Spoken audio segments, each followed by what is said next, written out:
ভালো লাগতেছে। যারা হাত নেড়ে কথার জবাব দিচ্ছেন তারা সবাই জেলে। বঙ্গোপসাগরে মাছ শিকার করতে গিয়ে মিয়ানমারের জলসীমায় অনিচ্ছাকৃতভাবে প্রবেশের অভিযোগে আরাকান আর্মি তাদের ধরে নিয়ে যায়। আজ ৭৩ জন জেলে দেশে ফিরেছেন।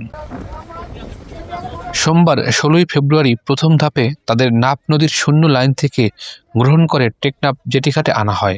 বিষয়টি নিশ্চিত করেছেন টেকনাফ ব্যাটালিয়ন ২ বিজিবির অধিনায়ক lieutenant colonel Mohammad Hanifur Rahman. Colour expert এবং ডার্ক স্যাপ সমৃদ্ধ অরিক্স অ্যাডভান্স ডিটারজেন্ট পাউডার আপনার লন্ড্রি এক্সপার্ট।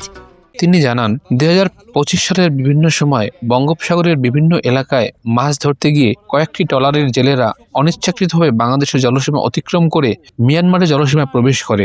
এ সময় তাদের আটক করে আরাকান আর্মি।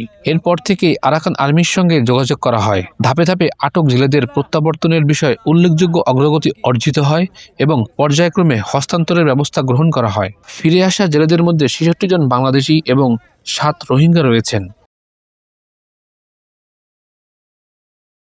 কালার এক্সপার্ট এবং ডার্ক স্যাপ সমৃদ্ধ অরিক্স অ্যাডভান্স ডিটারজেন্ট পাউডার আপনার লন্ড্রি এক্সপার্ট।